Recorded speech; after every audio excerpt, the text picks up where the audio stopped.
सोचा गणराज्य छोटे छोटे छोटी अगर प्राचीन काल से हम प्रजा थे, शायद हमारे ही अपने लोगों द्वारा शासित प्रजा थे, कभी मुसलमानों द्वारा शासित थे, अंग्रेजों द्वारा शासित थे, परंतु भारत में लोग कभी भी नहीं थे। संविधान अस्तित्व के आने के बाद में हम लोग बनके स्वयं शासित और स्वयं शासक, और इसी को कहते हैं सार्वभौम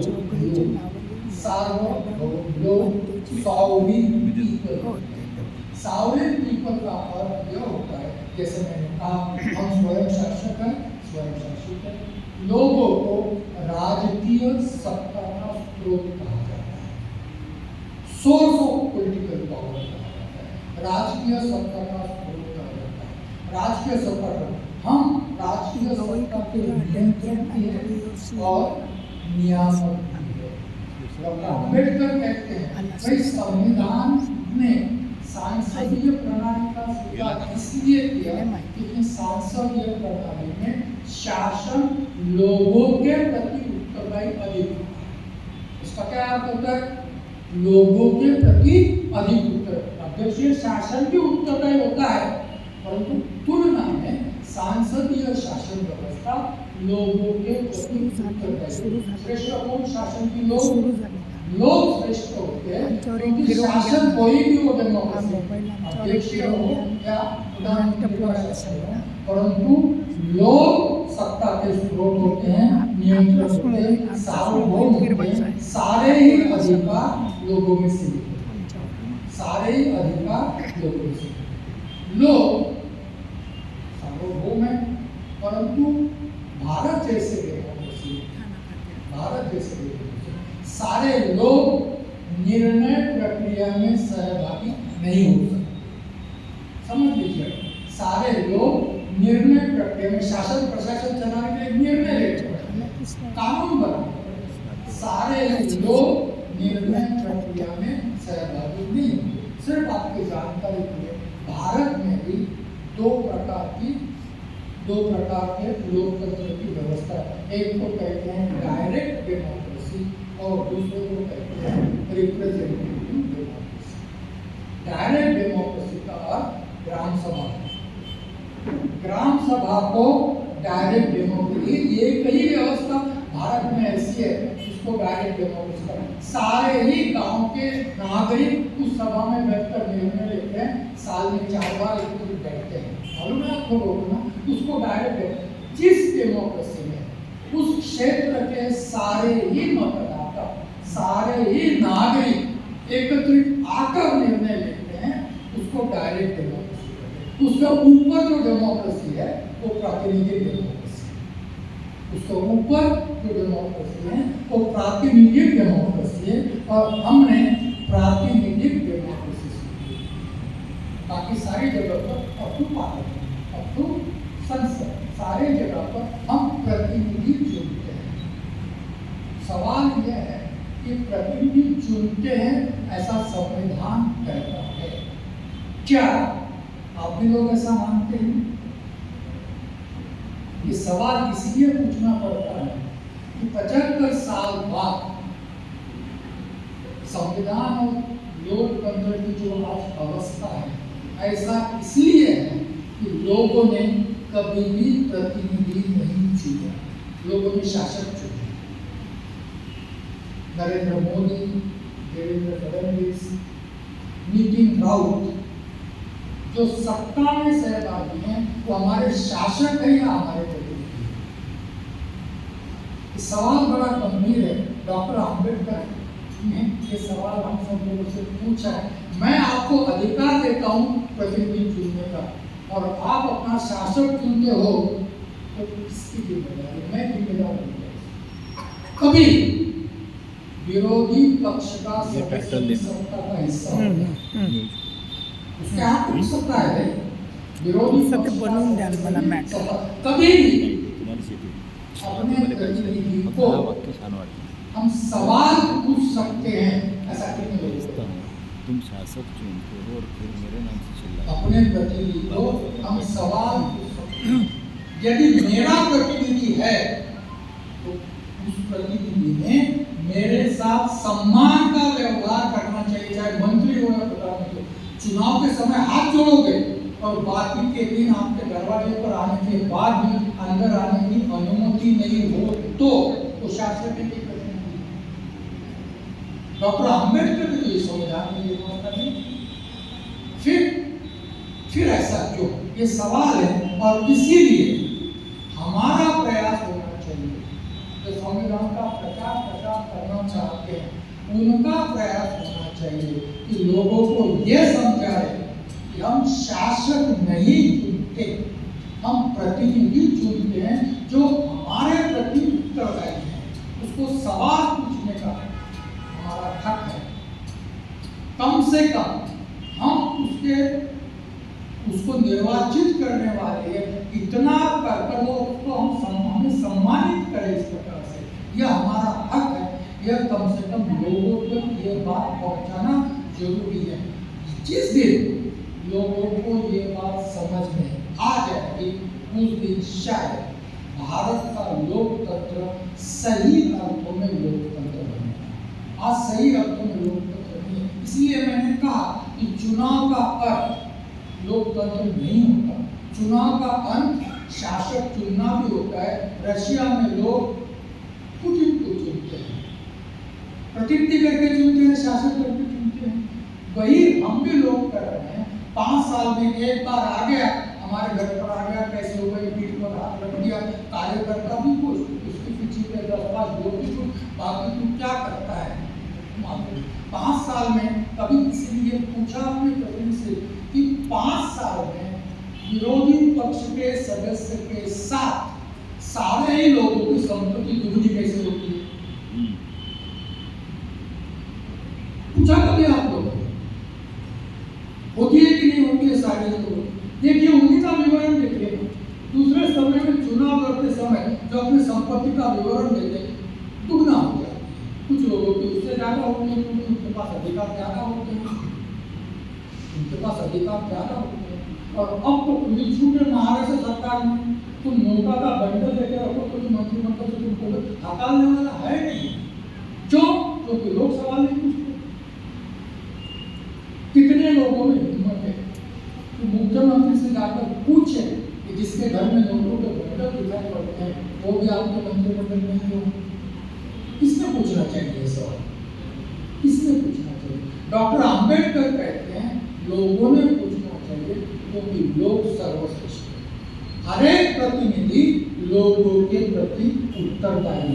जिस दिन यह बात लोगों को समझ में आएगी उस दिन इस लोकतंत्र का चेहरा बदल जाएगा, सही अर्थों में लोकतंत्र होगा। इसके संबंध में बहुत कुछ बोला जा सकता है, नहीं बोलूंगा क्योंकि आप बाकी की बातें समझ लीजिए। यह बात समझ लीजिए कि जो प्रतिनिधि मतदाता का आदर नहीं कर पाए, पर आप लोगों ने मतदाता के सवाल नहीं जानना चाहता, समाज की समस्याएं नहीं जानना चाहता, और फिर भी मैं ये दे रहा हूं,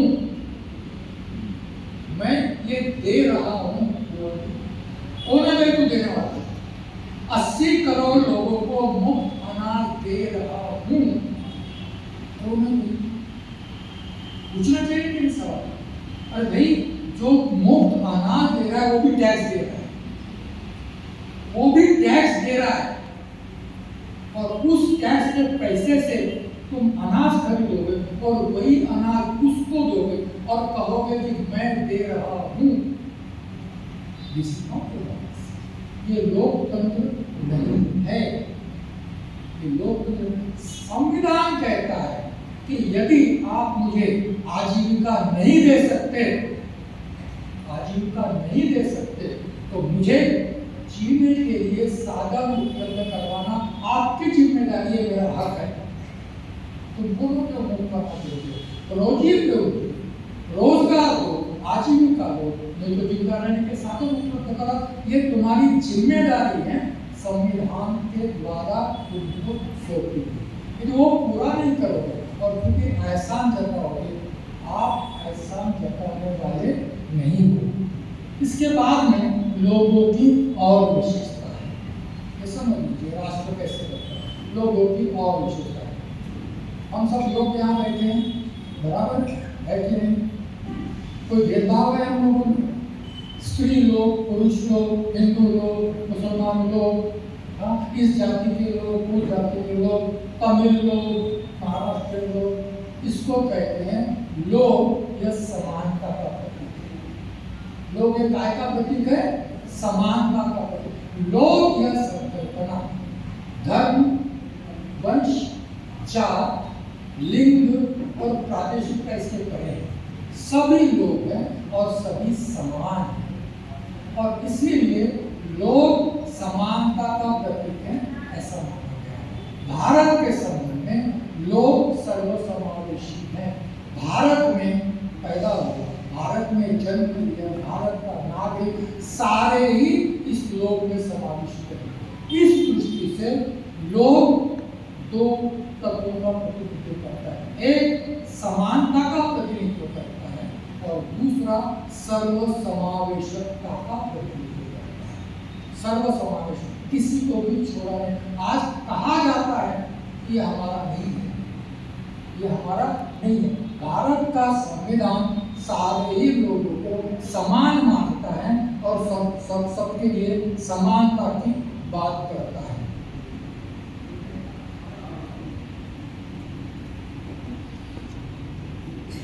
भारत हमारा देश, भारत हमारा राष्ट्र, इसीलिए हम भारत के, हम सार्वभौम हैं, हम नागरिक हैं। किस देश के?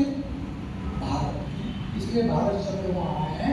हम नागरिक हैं, सार्वभौम, पाकिस्तान के नहीं है, इंग्लैंड अमेरिका के नहीं है, इसलिए भारत शब्द वहाँ। और इसलिए भारत के लोग हैं, दुनिया के नहीं। लोग ये संकल्पना, सार्वभौम का भी संकल्पना भारत की। और फिर सबसे महत्वपूर्ण शब्द है हम।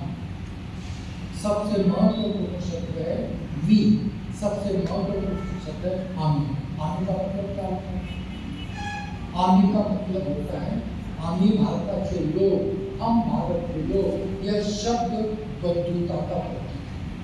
हमारे रिश्ते कैसे? हम समान हैं, सर्वसमावेशी है, परंतु हमारे रिश्ते भी बंधुता के नहीं है। तो लड़ेंगे ना एक दूसरे से, हम लोग लड़ेंगे कि नहीं लड़ेंगे? तो नहीं लड़ना चाहिए। सब लोगों ने राष्ट्र निर्माण में अपना योगदान देना चाहिए, इसलिए कुछ रिश्ते भी चाहिए ना आपस में, रिश्ते चाहिए। रिश्ता कौन सा चाहिए? बंधुता का। हम यह शब्द बंधुता का प्रतीक है। हम यह शब्द का प्रतीक, हमारे आपस के रिश्ते बताता है। हम यह शब्द बंधुता का प्रतीक है।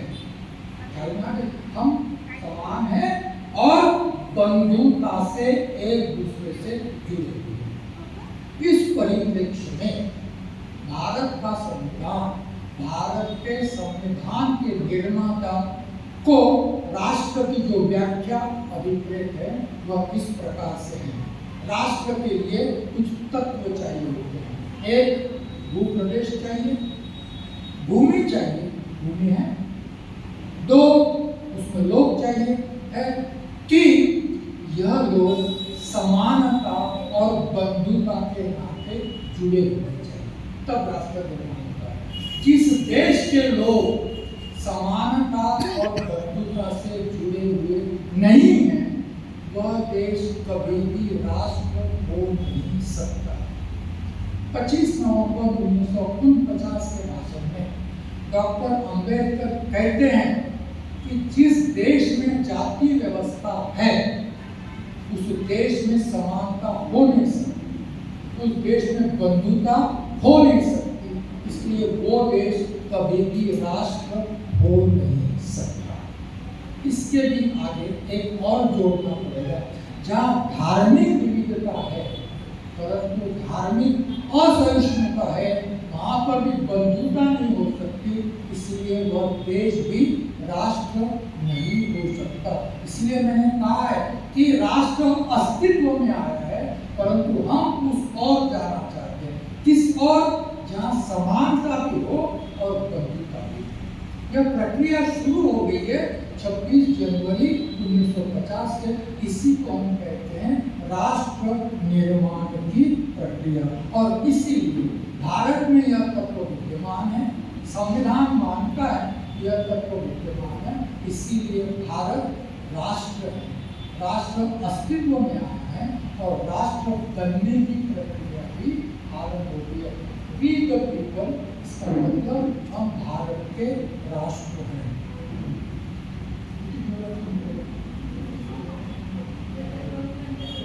चलने लो, चल दिया ना, कितनी बोलो और आधा घंटा आपको जितना बोलना है। काही वेळेचं बंधन नाही ना, बस काही वेळेचं बंधन नाही। उसके बाद में दो शब्द आते हैं, समाजवाद और धर्मनिरपेक्षता। इसके संबंध में आप भी अच्छा हो गया भारत सरकार ने पार्लियामेंट में घोषित कर दिया कि हम ये शब्द बदलने वाले नहीं हैं।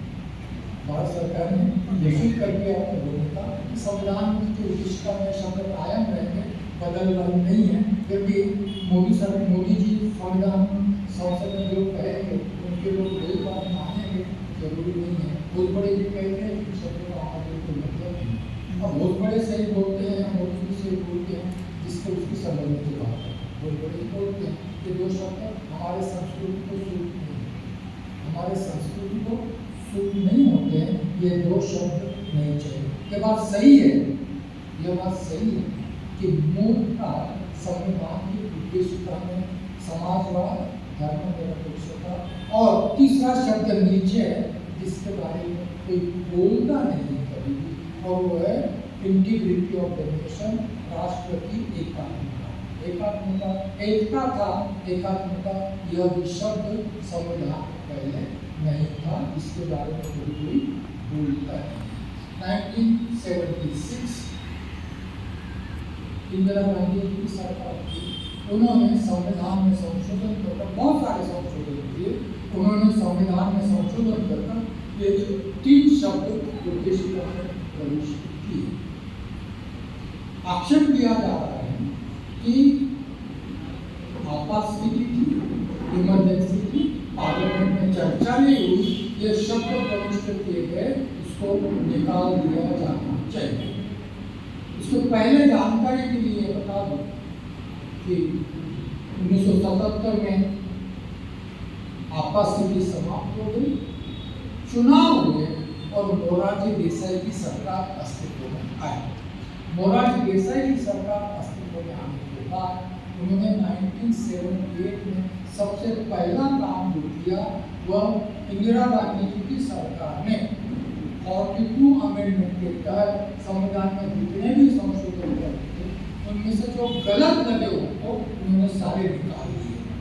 उसको कहते हैं 44 अमेंडमेंट, 44वां संविधान संशोधन, सारे निकाल दिए। उस सरकार में जनता पक्ष की सरकार थी, वाजपेयी जी मिनिस्टर थे, अडवाणी जी मिनिस्टर थे, नानाजी देशमुख मिनिस्टर थे। उस सरकार बहुमत होने के पश्चात बहुत सारे 42 के संशोधन निकालने के पश्चात इन 3 शब्दों को हटाना जरूरी नहीं समझा। ध्यान रखिए, इन 3 शब्दों को हटाना उन्होंने जरूरी नहीं समझा। तो दिन पहले एक निशिकांत दुबे नाम के व्यक्ति हैं, सर्वोच्च न्यायालय पर अलग अलग प्रकार से वो आरोप करते रहते हैं। उन्होंने फिर से याचिका दाखिल की थी, सुब्रमण्यम स्वामी जी की भी याचिका थी, यह शब्द संविधान से हटाए जाने चाहिए। सर्वोच्च न्यायालय कहता है कि यह दोनों शब्द हमारे संविधान में जो भावना है उसके प्रति, संविधान की भावना को अधिक उजागर करने वाले यह शब्द है और इसीलिए ये दोनों शब्द संविधान में कायम रखने चाहिए। इस संविधान की उद्देशिका से इसको निकालने की कोई जरूरत नहीं है। हमें यह समझाया जाता है, इसको समझाते हैं मालूम नहीं, मगर हमें यह समझाया जाता है कि डॉक्टर अंबेडकर इन दोनों शब्दों के विरोधी थे और इसीलिए डॉक्टर बी.आर. अंबेडकर ने यह शब्द संविधान में प्रस्तुत नहीं की। धर्मनिरपेक्षता के संबंध में एक बात और भी आप लोगों को पता होनी चाहिए, धर्मनिरपेक्षता को संविधान के मूलभूत संरचना का एक सिद्धांत माना जाता है। डॉक्टर आम्बेडकर जब संविधान निर्माण की प्रक्रिया शुरू हुई तब डॉक्टर आम्बेडकर के समय में जब विचार किया गया तो डॉक्टर आम्बेडकर भी कहते हैं कि संविधान के निर्माण के समय एक चुनौती थी। चुनौती क्या थी कि यह देश धार्मिक विविधता वाला देश है। हम सब लोग जानते हैं हमारा जो धर्म है वो भी हमारी आइडेंटिटी है। धर्म के साथ संस्कृति जुड़ी हुई होती है। हर एक धर्म की एक संस्कृति है और उसकी एक भाषा है। जैसे हिंदू लोग कहते हैं हिंदू धर्म है, हिंदू संस्कृति, संस्कृत भाषा। हम भी कहते हैं बौद्ध धर्म, बौद्ध संस्कृति, पाली भाषा। तो तीनों साथ साथ चलते हैं। दुनिया में इतिहास यह बताता है कि धर्म के नाम पर देश विभाजित होते हैं, संस्कृति के नाम पर देश विभाजित, भाषा के नाम पर भी देश विभाजित होते हैं। यूरोप में सारे क्रिश्चियन हैं फिर भी अलग अलग देश, सारे क्रिश्चियन हैं, धर्मों में एक राष्ट्र नहीं बनने दिया। पाकिस्तान 1971 में टूट गया संस्कृति के नाम पर, भाषा के नाम पर। हमारी संस्कृति अलग है, हमारी भाषा अलग है, हम आपके साथ नहीं रहना चाहते। इसी परिप्रेक्ष्य में 1947 में धर्म के नाम पर भारत का विभाजन हुआ। डॉक्टर आम्बेडकर को कोट करना हो तो यह कह सकते हैं कि विभाजन के लिए केवल जीना उत्तरदायी नहीं है। मैं बड़ी जिम्मेदारी से कह रहा हूँ, केवल जीना उत्तरदायी नहीं है। 1923 में विनायक दामोदर सावरकर एक किताब लिखते हैं जिसको हिंदुत्व कहा गया है। उस किताब में स्पष्टतया लिखते हैं कि यह हिंदू राष्ट्र है। क्या कहते हैं? हिंदू राष्ट्र है, यह और राष्ट्र नहीं है। और फिर हिंदू राष्ट्र का सिद्धांत रखते हैं। इसका मतलब सावरकर भी दो राष्ट्र का सिद्धांत मान्य करते हैं।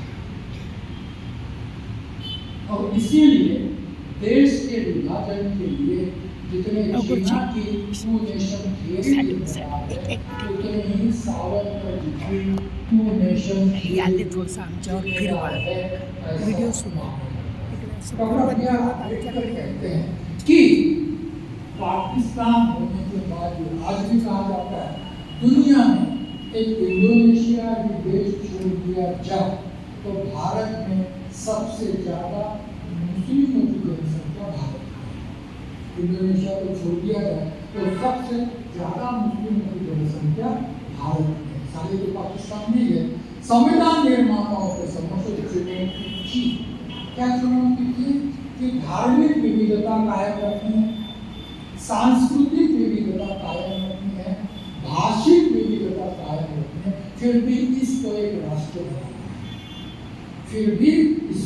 राष्ट्र बनाना है और वो भी डेमोक्रेटिक कंट्री बनाना है। यदि फिर भी एक राष्ट्र बनाना है, डेमोक्रेटिक कंट्री बनाना है तो वह राष्ट्र धर्मनिरपेक्ष होना चाहिए।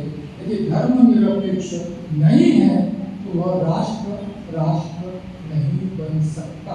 और इसीलिए धर्मनिरपेक्षता को संविधान का एक महत्वपूर्ण तत्व माना गया है। इसको सर्वोच्च न्यायालय ने बड़ी सुंदर रूप से मान्यता दी है। 1973 में एक प्रकरण था जिसको कहते हैं केशवानंद भारती प्रकरण। उस प्रकरण में सर्वोच्च न्यायालय ने एक सिद्धांत प्रस्तावित किया जिसको कहते हैं मूलभूत मौलिक संरचना का सिद्धांत, basic structure, principle of basic structure कहते हैं। और उसमें कहा गया है कि 6 तत्व बताए गए हैं। ये 6 तत्व ऐसे हैं क्योंकि बड़ा विवाद चलता है। पार्लियामेंट को संविधान बदलने का अधिकार है तो फिर सर्वोच्च न्यायालय उसको मना क्यों करता है? पार्लियामेंट श्रेष्ठ कि सर्वोच्च न्यायालय श्रेष्ठ? पार्लियामेंट कहती है हम लोग निर्वाचित है, हम श्रेष्ठ। न्यायालय कहता है हमको आपने चुना, संविधान नियुक्त किया तो संविधान ने हमको अधिकार दिया है, संविधान को इंटरप्रेट करने का वो हमारा अधिकार है। ये संघर्ष चल रहा है और फिर बार बार हमारे सर्वोच्च न्यायालय के सब न्यायाधीशों को कहना पड़ता है, न तो सर्वोच्च न्यायालय श्रेष्ठ है, न तो संसद श्रेष्ठ है, दोनों भी श्रेष्ठ नहीं है, दोनों भी संविधान के अधीन है, संविधान सर्वश्रेष्ठ है। क्या कहना पड़ता है?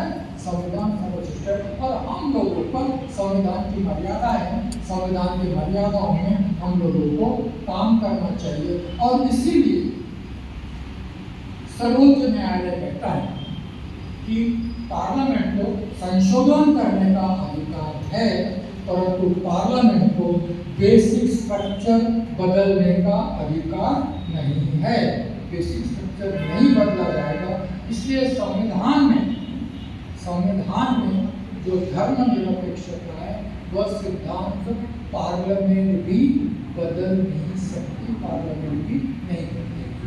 और फिर इसकी ये भी समझ लीजिए, इस धर्मनिरपेक्षता का अर्थ या व्याख्या संविधान में कहीं पर भी नहीं की गई है। कुछ आर्टिकल्स बताए जाते हैं जो धर्म, वंश, जात, लिंग, सागर को भेदभाव नहीं करना चाहिए, इसलिए कहते हैं कि अनुच्छेद 25 के संदर्भ में कहते हैं इसके आधार पर। परंतु संविधान सभा में जो चर्चा हुई धर्मनिरपेक्षता के संबंध में, उसमें पंडित लक्ष्मीकांत मिश्र ने बड़े सटीक रूप से धर्मनिरपेक्षता को व्याख्यायित करने का प्रयास किया। उन्होंने कहा कि राज्य का कोई धर्म नहीं होगा, स्टेट राज्य का कोई धर्म नहीं होगा, राज्य किसी धर्म को पुरस्कृत नहीं करेगा, राज्य किसी धर्म को नहीं दबाएगा, और राज्य धर्म के आधार पर नागरिकों में भेदभाव नहीं करेगा। हो गया धर्मनिरपेक्षता। धर्मनिरपेक्षता राज्य के लिए है, राज्य ने अपना धर्म नहीं है ऐसा मानना चाहिए। इसीलिए कभी कभी अभी भी कहा जाता है कि हम सर्वधर्म समभाव में विश्वास करते हैं। संविधान इसमें विश्वास नहीं करता, संविधान इसमें विश्वास नहीं करता। क्या किसी व्यक्ति को जो एक धर्म का मानने वाला है, सारे ही धर्म के प्रति किसी भी पद पर बना है, सारे ही धर्मों के प्रति समान आदर भाव को प्रदर्शित कर सकती है? गांधी जी का उदाहरण दिया जाता है। गांधी जी के आश्रम में प्रार्थना होती है, उसको सर्वधर्म समभाव प्रार्थना कहते हैं। कभी मुझे प्रार्थना में उत्तेजित करने का अवसर नहीं मिला, मैंने गिनने का प्रयास किया कि हिंदू धर्म में उसमें कितने शब्द हैं और अन्य धर्मों के लिए कितना स्थान दिया गया है, इंडिकेटर कितना स्थान। यह किसी भी व्यक्ति के लिए असंभव है, और इसीलिए व्यक्ति के बारे में संविधान कहता है कि घर में आप अपना धर्म दोनों लोग को घर में रखिए, बाहर। अनुच्छेद 25 यदि आप पढ़ो तो आपको दिखेगा कि धर्म की स्वतंत्रता व्यक्ति को दी गई है।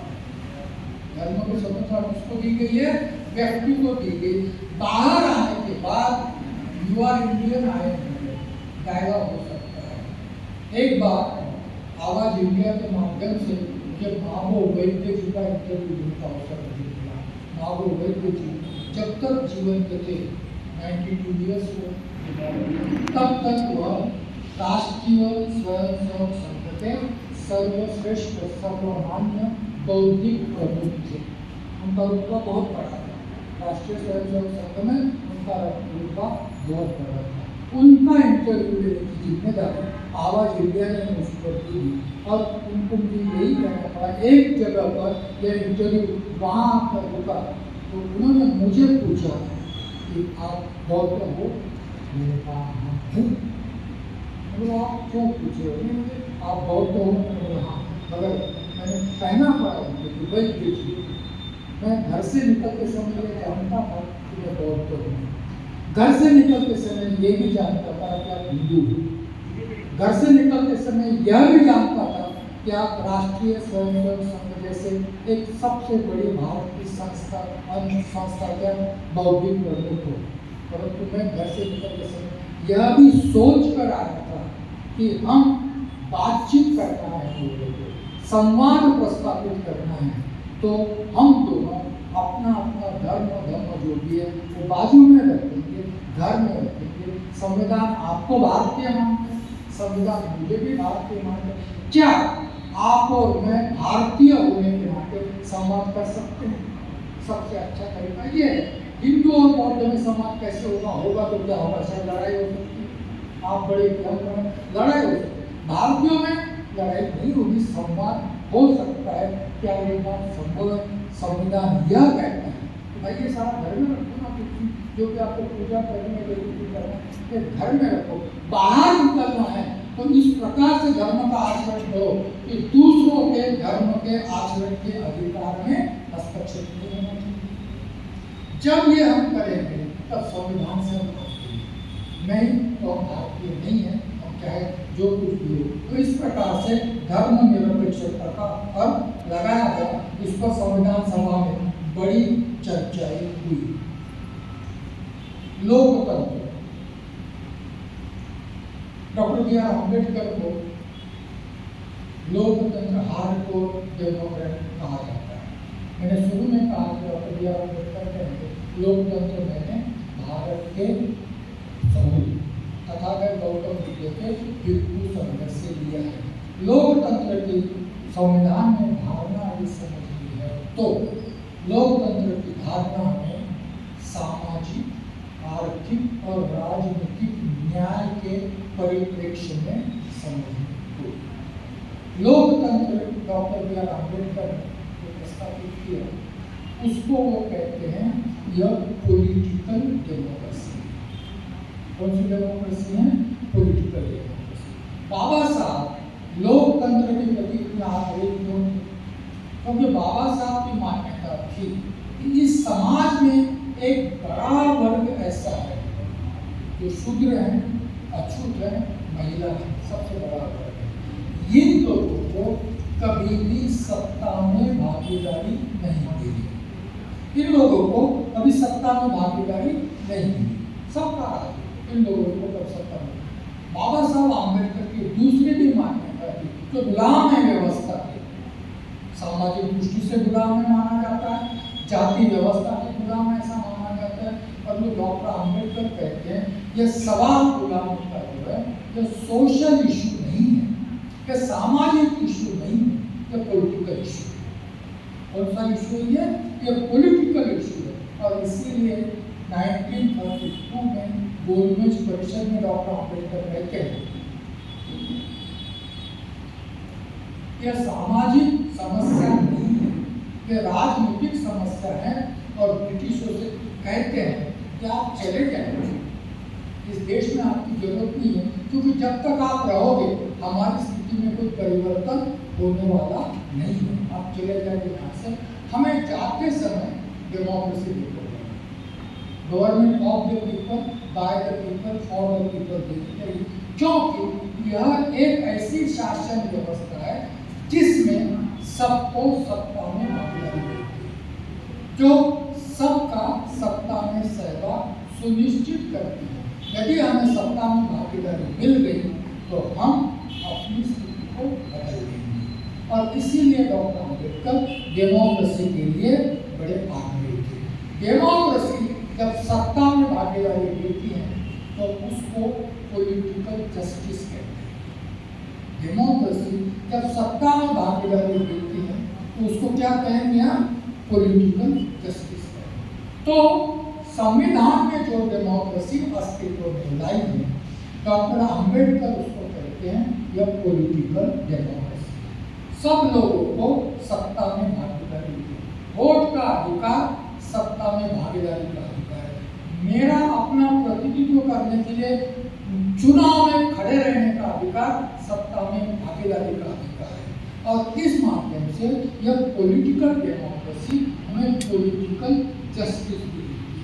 यह पॉलिटिकल डेमोक्रेसी डॉक्टर बाबा साहब अम्बेडकर कहते हैं कि एक व्यक्ति एक मत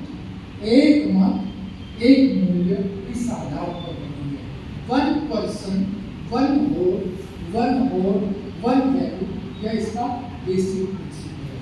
और इसीलिए डॉक्टर अम्बेडकर इसको पॉलिटिकल इक्वेलिटी भी कहते हैं। इसको डॉक्टर अम्बेडकर क्या कहते हैं?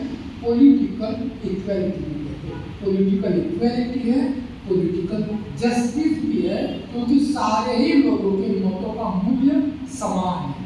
कोई बहुत बड़ा है, अंबानी है या प्रधानमंत्री है, उसके वोट की वैल्यू अलग और बाकी सामान्य आदमी के वोट की वैल्यू अलग, ऐसा नहीं है।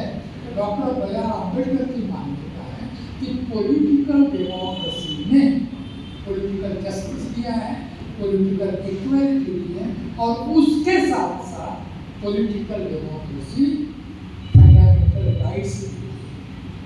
पॉलिटिकल डेमोक्रेसी में और क्या दिया हमको?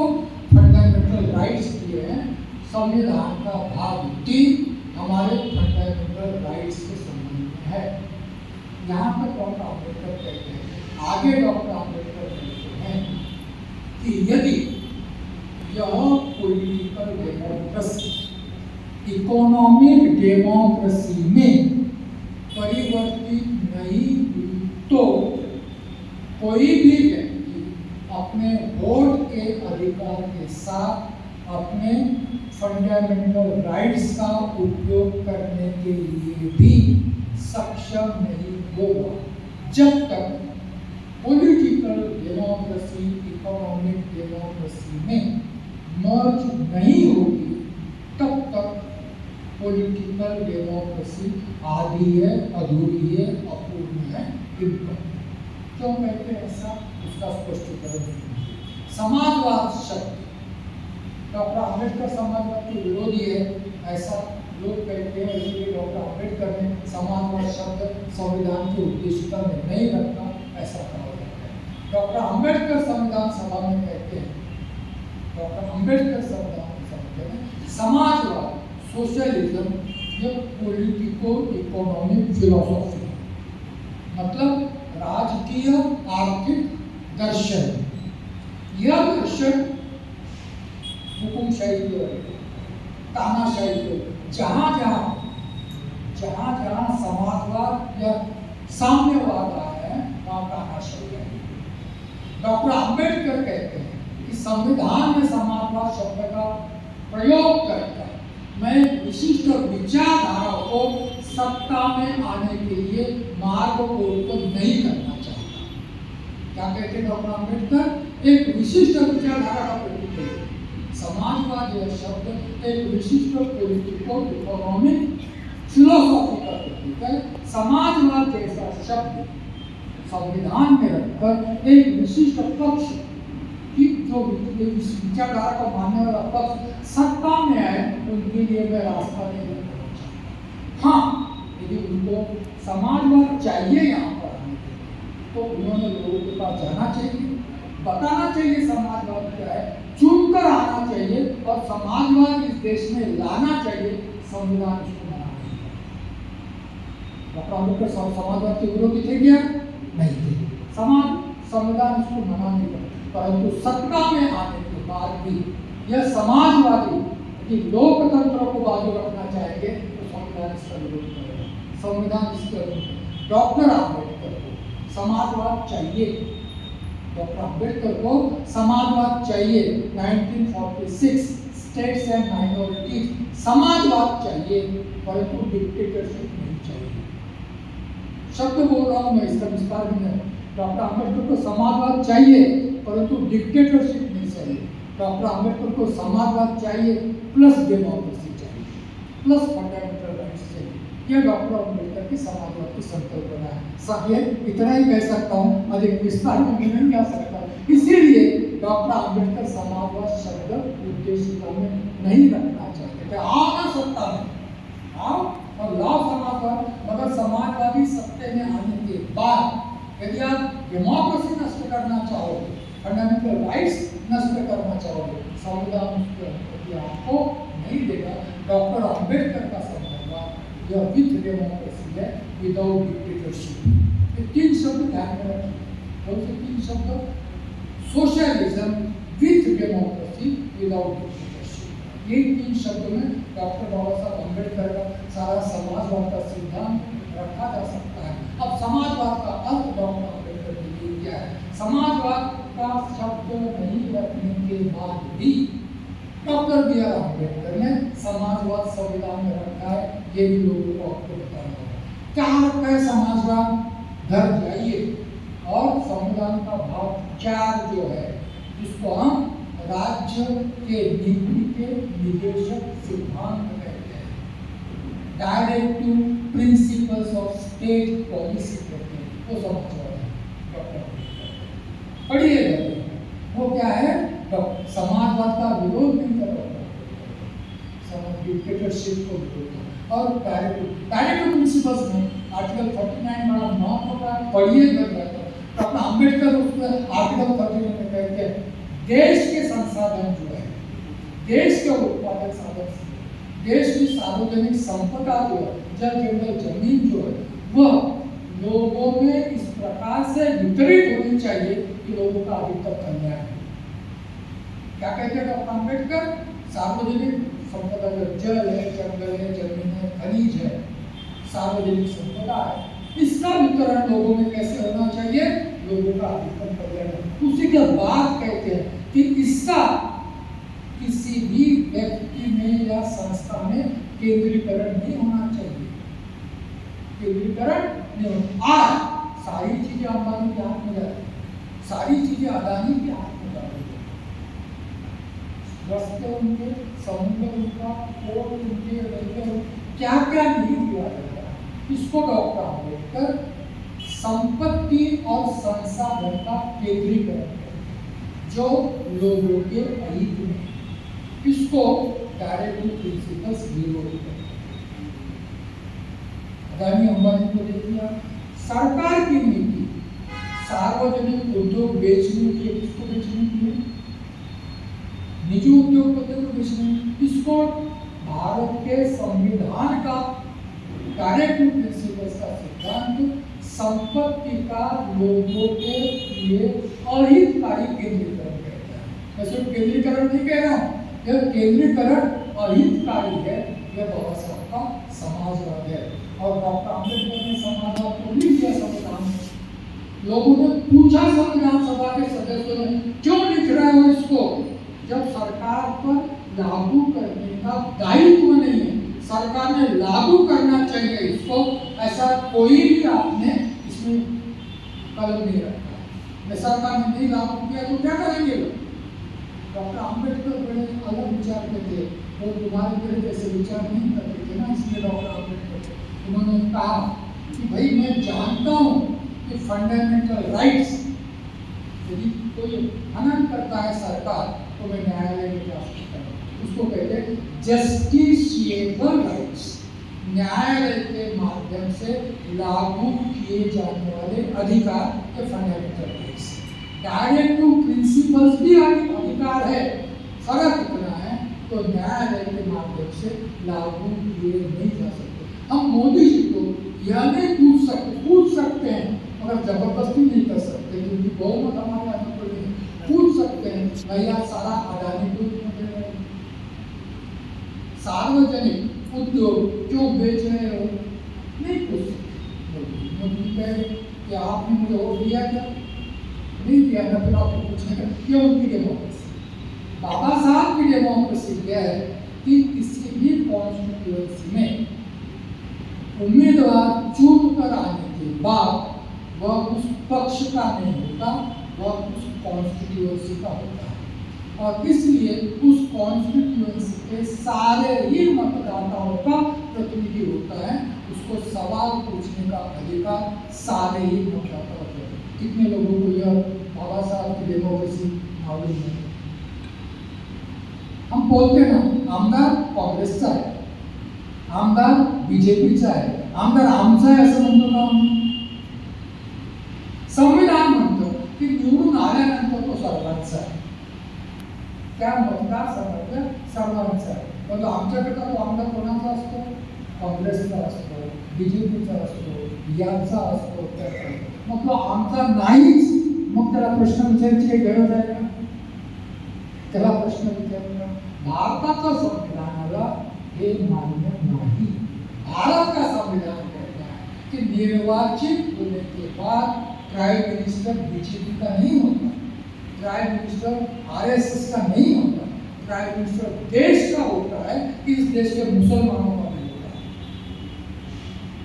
इस देश के मुसलमानों का भी होता है। और इसीलिए धर्म के आधार पर किसी के साथ भेदभाव करने का अधिकार संविधान उसको नहीं देता। कह सकता है कि प्राइम मिनिस्टर में हिंदू का व्यवहार है, और वो कह सकते हैं क्या? नहीं कह सकता। कौन मना करता है उनको? संविधान मना करता है, क्योंकि वो सारे देश का विरोधी पक्ष नेता कांग्रेस का नहीं है, सारे देश का विरोधी पक्ष। तो इस प्रकार से इस संविधान को और फिर मैं डायरेक्ट प्रिंसिपल्स की बात कर रहा था। कभी कभी किसी ने हमने से यहाँ बैठे लोगों से सवाल पूछता हूँ, कुछ लोगों को छोड़, तब ये डायरेक्ट प्रिंसिपल्स को हम लोगों ने गंभीरता से डॉक्टर बाबा साहब अम्बेडकर के सोशलिस्ट फिलोसॉफी के प्रतिनिधित्व के रूप में देखा है डायरेक्ट प्रिंसिपल्स को। कि डॉक्टर बाबा साहब अम्बेडकर को जो समाजवाद मानने था वो डायरेक्टिव प्रिंसिपल्स में है। इस दृष्टि से कभी हमने डायरेक्टिव प्रिंसिपल कभी पढ़ा तो नहीं थे डायरेक्टिव प्रिंसिपल्स कभी पढ़ा मेरा पापा आप 15/4 और 16/4 किसी और कुछ भी नहीं करते संविधान। हमारा संविधान वहीं तक सीमित है, 16/4 और 15/4। इसके अलावा बाकी संविधान में और भी कुछ पढ़ना है जरूरी है कि अपनी संस्कृति के मीडियम में उनका आरक्षण के लाभार्थ के आरक्षण के लाभार्थ की वजह से आरक्षण जहाँ दिखेगा उतना हम पढ़े, जहाँ आरक्षण नहीं है तो संविधान बहुत पढ़ने से आपको क्या मतलब है? तो वो संविधान हमने नहीं पढ़ा, इसीलिए हमारा आरक्षण जा रहा है। वो संविधान यदि हम पढ़ते तो हमारा आरक्षण नहीं जाता। आरक्षण का वर्गीकरण करने वाले हैं, ऐसा फडणवीस के स्टेटमेंट है कल का स्टेटमेंट है फडणवीस।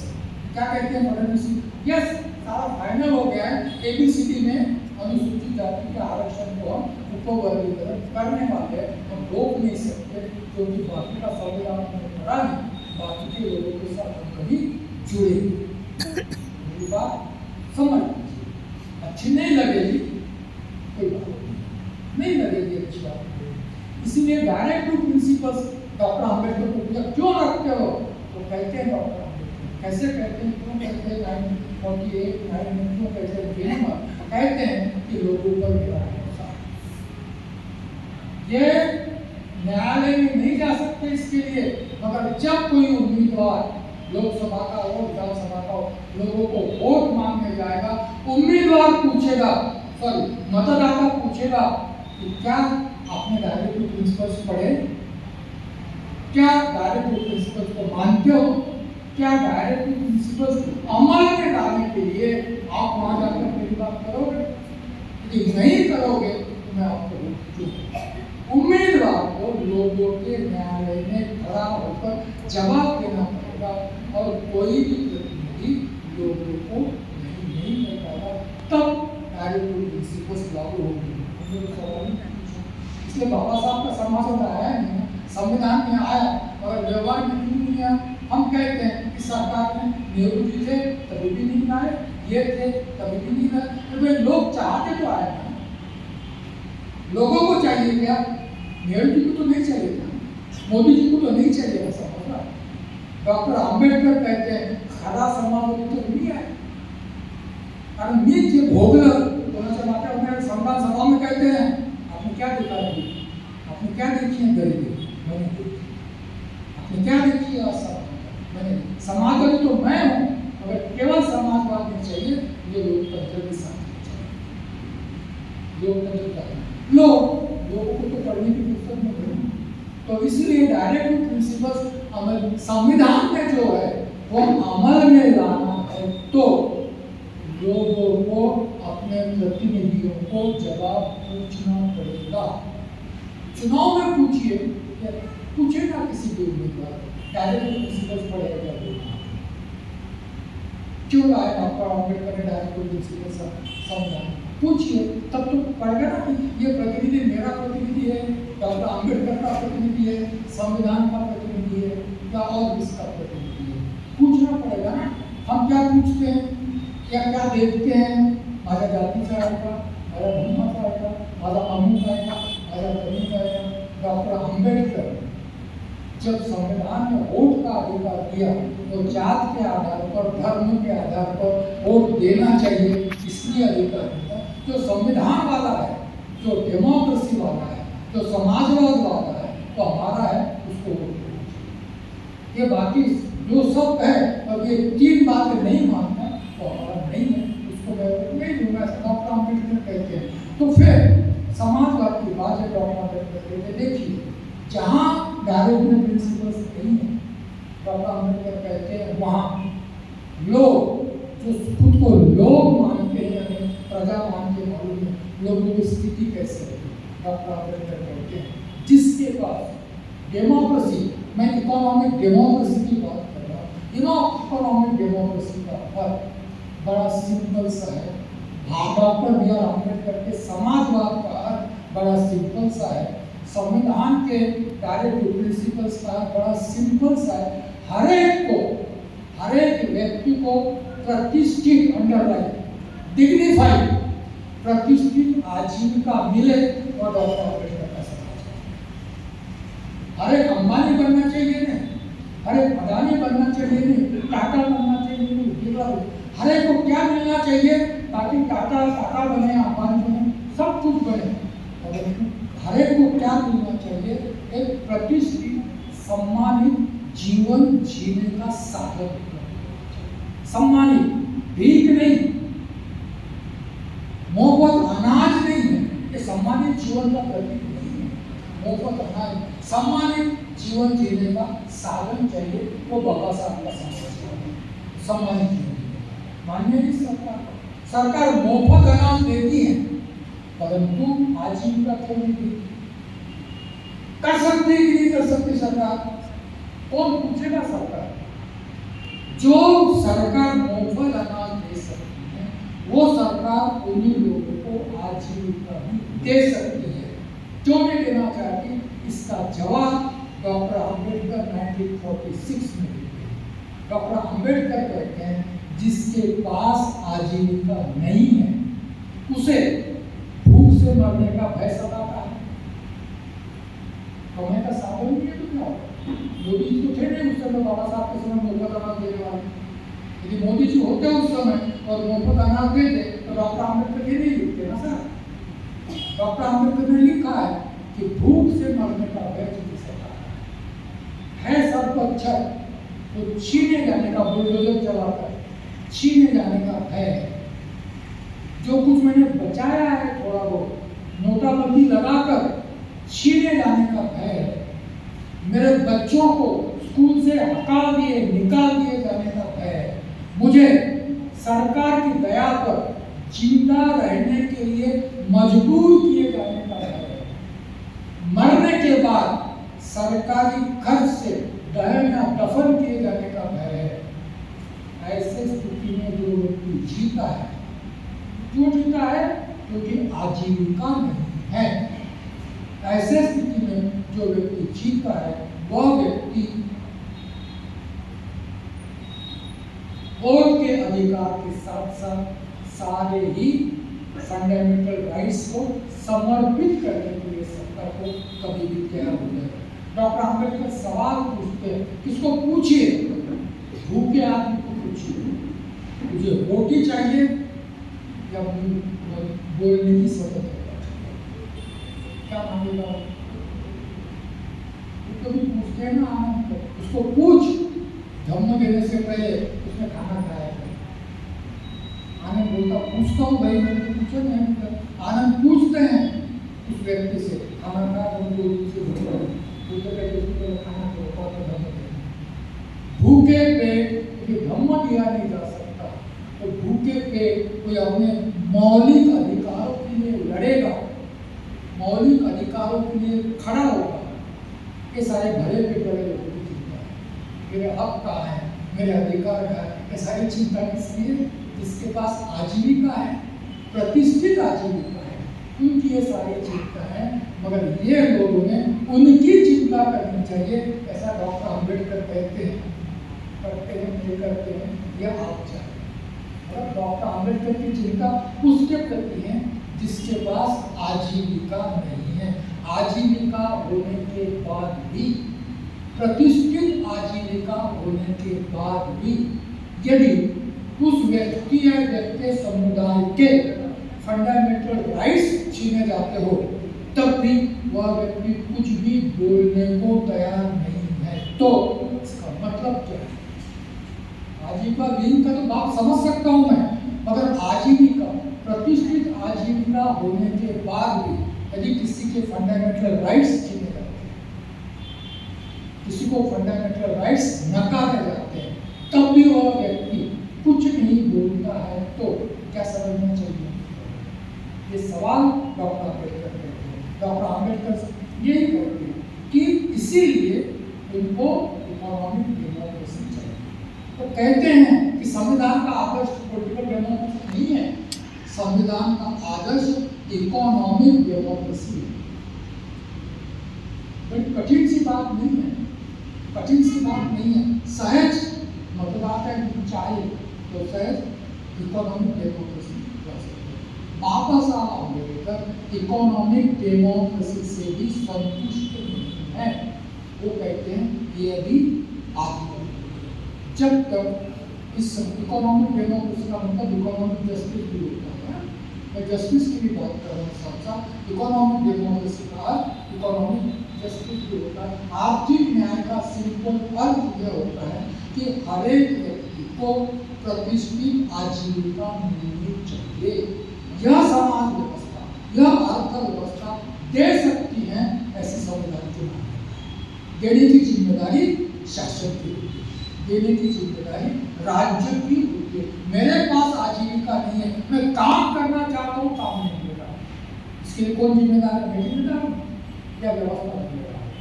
बाबा साहब कहते हैं व्यवस्था जिम्मेदार है। बाबा साहब का संविधान कहता है व्यवस्था जिम्मेदार है। व्यक्ति तो काम करना चाहता है, नौकरी नहीं चाहिए। किसको चाहिए? दुनिया में उदाहरण है, कभी एक संकल्पना आई थी, मिनिमम सर्वाइवल वेज जैसी संकल्पना थी। उस संकल्पना में ये था, एक देश में, हमारे देश में चर्चा थी कि हर एक व्यक्ति को जिसके पास आजीविका नहीं है, बेसिक मिनिमम इनकम की संकल्पना करते हो। ये संकल्पना आई थी उस समय, ये कहा गया जिसके पास आजीविका नहीं, उसको निश्चित इतनी आमदनी हो, इसका जरिया उसके लिए उपलब्ध करा देना, जिससे वो एक अच्छा जीवन जी सके। यूरोप के किसी देश में ये संकल्पना लगे कि हम सबको इतना देंगे, वो काम करे नहीं करे, रोजगार हो उसके पास नहीं। उन्होंने लोगों ने कहा कि हम मनुष्य हैं, हम सम्मान से जीना चाहते हैं, आपका मतलब में कुछ नहीं चाहिए, हमें अपनी आजीविका का साधन चाहिए, जो है हमारे पास, आपका मतलब नहीं। भारत में लेंगे, भारत में लेंगे। जब पुरुष लोग लाडली बहन योजना का लाभ ले रहे हैं, उस देश में ये बात कहाँ से आ सकती है? यदि सरकार का अनाउंस करे, सरकार घोषित करे कि सबके लिए, जिसके पास आजीविका नहीं है, सबको इतनी आमदनी मिलेगी। भारत की जनसंख्या से ज्यादा आवेदन जाएंगे सरकार के पास। भारत की कुल जनसंख्या से ज्यादा, और कितनी शर्म की बात होती है कि सरकार ने योजना घोषित करने की, महिलाओं की योजनाओं में कई हजार पुरुषों ने उसका पुस्तक है। जो महिलाएं पात्र नहीं है, वो महिलाएं भी लाभ लेती हैं। उस समाज में, उस समाज की नैतिकता, प्रतिष्ठा, सम्मान कैसे सोच सकते हैं? सोच सकते हैं। जिसके पास नहीं है उसके लिए कोई बात नहीं, भूखा है, चोरी करता है, समझ सकते हैं, मगर जिसके पास सब कुछ होने के बाद भी यदि किसी से कोई छीनना चाहता है, इस मानसिकता पर कैसे? इससे डॉक्टर आम्बेडकर कहते हैं प्रतिष्ठित अधिकार। ये यहाँ अपूर्ण है। मैं सिर्फ एक बात कहूँगा, सोशल डेमोक्रेसी की और रुकूंगा। सोशल डेमोक्रेसी, डॉक्टर आम्बेडकर कहते हैं कि पॉलिटिकल डेमोक्रेसी भी आधी अधूरी है जब तक इसको सोशल डेमोक्रेसी में ट्रांसफॉर्म नहीं करते। क्या मीनिंग है सोशल डेमोक्रेसी का? सोशल डेमोक्रेसी का मीनिंग डॉक्टर आम्बेडकर सिंपली कहते हैं कि पॉलिटिक्स में हम एक व्यक्ति एक मत, पॉलिटिकल इक्वालिटी, समाज में अलग अलग कारणों से पर्टिकुलरली जाति व्यवस्था के चलते समानता, स्वतंत्रता, बंधुता और न्याय यह सिद्धांत समाज में स्थापित नहीं। जब तक इस समाज में समानता, स्वतंत्रता, बंधुता और न्याय यह जीवन के सिद्धांत नहीं है प्यारे भारतीयों, जब तक ये जीवन के सिद्धांत नहीं बनेंगे तब तक ये देश राष्ट्र नहीं बनेगा। और जीवन के सिद्धांत बनना इसका अर्थ ये है वो सोशल डेमोक्रेसी। सोशल डेमोक्रेसी मतलब क्या? समानता, स्वतंत्रता, बंधुता और न्याय जो जीवन के मूल्य बने, हमारे भी जीवन के मूल्य बनने चाहिए। हम ऐसा व्यवहार करके नहीं कह रहा, मगर हमारे बारे में, हमारे अनुसूचित जाति के बारे में न्यायालय क्या सोचता है ये बताता हूँ। जिस न्यायालय ने अनुसूचित जाति के आरक्षण का उपवर्गीकरण का निर्णय लिया है वो न्यायालय कल की बात है, 1 अगस्त 2024, कल की बात है, 1 साल हो गया, निर्णय लिया। वो न्यायालय ये कहता है, कभी किसी समय में ब्राह्मण कहते हैं, आज वही बात न्यायालय है। अनुसूचित जाति के अंतर्गत जो जातियां हैं उसमें सामाजिक, आर्थिक और शैक्षणिक असमानता विद्यमान है, इसलिए हमको उपवर्गीकरण का निर्णय लेना पड़ेगा। क्या कहता है न्यायालय? ये आधार है उस निर्णय का। क्या कहता है न्यायालय? सामाजिक, आर्थिक और शैक्षणिक असमानता जातियों में विद्यमान है, इसीलिए कुछ जातियों को आरक्षण के लाभ नहीं मिले, इसलिए उपवर्गीकरण करके आरक्षण के लाभ से वंचित जातियों को आरक्षण के लाभ मिलने का हम नियम करते हैं। मैं आर्थिक और शैक्षणिक विषमता है ये मान्य करता हूँ, परंतु यदि न्यायालय कहता है कि अनुसूचित जाति के अंदर भी विविध जातियों में सामाजिक असमानता विद्यमान है, ऐसा 2024 में न्यायालय यदि कहता है तो क्या हमें पूछना नहीं चाहिए इसका आधार क्या है? पूछना चाहिए कि नहीं पूछना चाहिए? न्यायालय कहता है इसका आधार है क्या? है सही बात है, ये मैं नहीं मानता, तो न्यायालय कहता है, इसलिए प्रश्न चिन्ह सामाजिक असमानता। और कभी हमको यह कहा जाता है भाई आप में तो भेदभाव है, ब्राह्मणों को क्यों दोष देते हो? पहले वो दूर करो। डॉक्टर अम्बेडकर को भी बोला गया था कि आप में तो भेदभाव है। तो यह जो भेदभाव है जब तक समाप्त नहीं होगा, इस पर कभी चर्चा कर सकते हैं, जब तक समाप्त नहीं होगा तब तक सामाजिक डेमोक्रेसी इस देश में अस्तित्व नहीं है। तब तक हमारा राष्ट्र, हमारा संविधान, हमारी डेमोक्रेसी सारे ही अपूर्ण रहेंगे और सारे ही के सामने प्रश्न चिन्ह उपस्थित होगा। सवाल यह है वर्तमान परिदृश्य में, वर्तमान जो सत्ताधारी हैं उनको न तो ये संविधान चाहिए, न उनको ये डेमोक्रेसी चाहिए, न उनको पॉलिटिकल डेमोक्रेसी चाहिए, न उनको इकोनॉमिक डेमोक्रेसी चाहिए, सोशल डेमोक्रेसी को वो चाहते ही नहीं है। सवाल ही नहीं है कोई डेमोक्रेसी ही नहीं चाहिए, चाहे किसी भी प्रकार की हो, क्योंकि पॉलिटिकल डेमोक्रेसी के बारे में उनकी धारणा है, सोच लीजिए कैसे बात करें।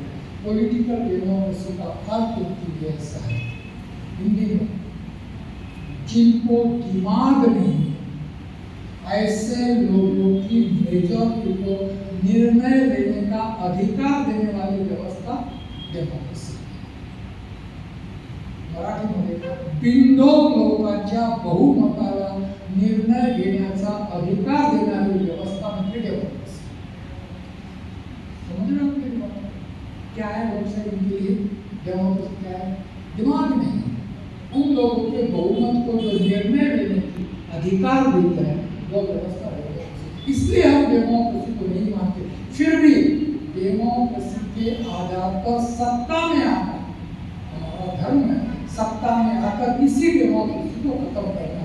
और जिस संविधान ने इस डेमोक्रेसी को लाया, उस संविधान को खत्म करने के लिए हम ये जरूर कहेंगे कि हम डेमोक्रेसी, हमें जरूर कहेंगे कि बाबा साहब को मानते, हमें जरूर कहेंगे कि हम संविधान को मानते। संविधान को हाथ नहीं लगाएंगे, मगर बाबा साहब ने जो 4 नवंबर 1948 को कहा है कि संविधान को न छूते हुए भी संविधान बदला जा सकता है, वो हम मानते हैं और वही हम करेंगे, वही हम करेंगे। और इसीलिए यदि संविधान बचाना है, आज की व्यवस्था से संविधान बचाना है, तो हमको भारतीय लोग, हमको क्या होना पड़ेगा? प्रथम भारतीय होना पड़ेगा, हमारे जैसे भारतीय बनाना होगा, लोगों से संवाद स्थापित करना पड़ेगा, पॉलिटिकल डेमोक्रेसी परफेक्ट हो इसके प्रयास करने पड़ेंगे, वो इकोनॉमिक डेमोक्रेसी में ट्रांसफॉर्म हो इसके प्रयास करने पड़ेंगे, और अंतिमतः सामाजिक डेमोक्रेसी अस्तित्व में आएगी। सामाजिक डेमोक्रेसी का मतलब है इस समाज में सामाजिक, आर्थिक, पॉलिटिकल क्रांति। कौन सी क्रांति? सामाजिक, आर्थिक और राजनीतिक क्रांति, मतलब सामाजिक डेमोक्रेसी।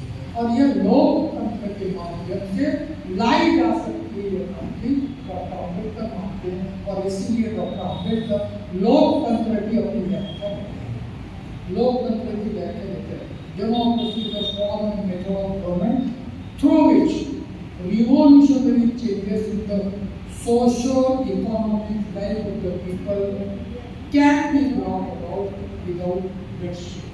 लोगों के आर्थिक और सामाजिक जीवन में क्रांतिकारी परिवर्तन बिना रक्तपात के क्रांतिकारी परिवर्तन लाने वाली व्यवस्था लोकशाही। बाबा साहब के लोकशाही मतलब वोटिंग राइट नहीं है, बाबा साहब के डेमोक्रेसी ये समाज में सामाजिक आर्थिक क्रांति लाने की व्यवस्था है। इस परिप्रेक्ष्य में हमको संविधान को समझना होगा, इस परिप्रेक्ष्य में हमको विधिष्ठा को समझना होगा। मैं सिर्फ सोशल डेमोक्रेसी तक आया हूँ, बाकी बहुत सारी बातें बाकी हैं और आपका मैं और अधिक समय नहीं लेना चाहूँगा। बहुत देर से आप मुझे सुन रहे हो, उसके लिए मैं आपका आभारी हूँ। और आयोजक ने मुझे आपसे के साथ संवाद स्थापित करने का जो अवसर दिया, उसके लिए मैं आयोजक का आभार मानता हूँ। धन्यवाद।